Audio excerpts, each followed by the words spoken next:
মইতো প্ৰথমে বিল্ডাৰ্ছক কৈছোঁৱেই সোনকালে আপুনি কথা আলোচনা কৰক, নহ'লে এইটো বেলেগ এখন ব্যৱস্থা কৰিম বুলি কৈছোঁ। কাৰণ ঠাইত যিকেইটা কি কয় যিকেইটা গ্লাছ যিকেইটা পৰিল সেইখিনি মানুহখিনি মানি মৰিলেহেঁতেন। এতিয়া আকৌ সেইকেইটাও যে ওপৰত যে নপৰিব তাৰ কোনো মানে হেৰি নাই, আৰু সেইকেইটাও তেনে অৱস্থাতে আছে। গতিকে সোনকালে কামটো কৰিব, নহ'লে তাত বিহিত ব্যৱস্থা আমি ল'ম বুলি ভাবিছোঁ। আৰু মানে কেইবাটাও ওপৰত কিন্তু আমি ধৰিব পৰা নাই যিকেইটা গ্লাছ আছে তাৰ ওপৰত সেইকেইটাও সেনেকৈ একেই অৱস্থা, সেইকেইটাও পৰি যাব পাৰে হ'বগৈ, একো ক'ব নোৱাৰি। যদি ৰাতিপুৱা 6:30 পৰিছে যেতিয়া সেইকেইটাও পৰিব, আৰু এটাতো এনেকৈ হালি আছে, এটা এতিয়াও পৰি যাব পাৰে। আপোনালোকে বিল্ডাৰ কৰ্তৃপক্ষ কৰা হৈছে যে যিবিলাক কাম ভাল ঠিকমতে কৰক বুলি কৈছোঁ। মানুহটোতো আজি ৰাতিপুৱা ফোন কৰোঁতেও কৈছে মইতো আৰু কি ক'ম, এইটো বতাহে ভাঙিছে নেকি কৈছে। বতাহে ভাঙিলেতো তেনেকৈ কথা হ'ব নোৱাৰে, সেয়াই কথা। সেনেকৈ বতাহ দিয়া নাই, আজি বতাহে নাই, এতিয়া গুৰুত্ব দিয়া নাই নেকি? সেই কথাটো কি কৰিব হৈছে, বতাহে যিহেতু ভাঙিছে গুৰুত্ব দিয়াই নাই। এতিয়া আপোনালোকৰ পদক্ষেপ কি হ'ব? কিবা থানাৰ ওচৰত আমি ভাবিছোঁ প্ৰথমে দিম, তাৰপিছত দেখা যাব তাক কি কৰা যায়। আৰু কেনেকৈ হ'লে মানে যিদৰে খুৰাই ক'লে এইটো কামটোতো নিম্ন মানদণ্ড হৈছে, আৰু এইটো এনেকুৱা নহয় যে তেওঁক আমি ইনফৰ্ম কৰা নাই। তেওঁক আমি কেইবাবাৰো মিটিঙত মাতিছোঁ, তেওঁলোকক আমি আমাৰ মাইনছো তেওঁলোকক শ্বেয়াৰ কৰিছোঁ, কি কাম পেণ্ডিং আছে তেওঁলোকক আমি লিষ্ট বনাইও দিছোঁ। বাট এতিয়ালৈকে তেওঁলোকৰ কোনো কাম কৰাৰ কোনো মানে আমাক মানে দেখা নাই যে তেওঁলোকে কাম সম্পূৰ্ণ কৰি আমাক প্ৰপাৰলি হেণ্ডঅভাৰ দিয়ক।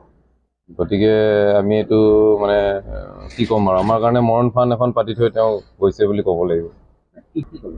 হয়, এইটো মানে এতিয়া আমি ইয়াত আমাৰ ফালৰ পৰা যি হয় মানে আমাৰ কৰিব পাৰোঁ, আমি তাতে বেৰা দিছোঁ যে যাতে কোনো নাযায়, কিন্তু অতি সোনকালে সেইখন বাকীকেইখন গ্লাছ পৰিব বুলি আমি নিশ্চিত। আৰু আমি মানে আজি এটলিষ্ট আমি মানে আজি ভাবিছোঁ যে আমি আৰক্ষীৰ ওচৰত যাব লাগিব, কাৰণ তেওঁক আমি যিহেতু ইমান দিনৰ পৰা তেওঁক কৈ ভাৰ্বেল ডিছকাশ্যনৰ পৰা আমি একো ফল পোৱা নাই, সেইকাৰণে আমি ভাবিছোঁ যে আমি শেষত মানে আৰক্ষীৰ কাষ চাপিম। তাৰ আগতে আমি ভাবিলোঁ যে নাই, আপোনালোকৰ থ্ৰু দি বস্তুটো মানে জনগণক জনাওঁ, যাতে ছায়া বিল্ডাৰৰ কিমান নিম্ন মানদণ্ডৰ কাম তেওঁলোকে মানে কৰে, সেইটো বস্তু আপোনালোকৰ থ্ৰু দি আমি গোটেই মানে সমাজক জনাব বিচাৰিছোঁ। Chhaya builders, mister Dhiraj Hazarika, Dhiraj Das, director.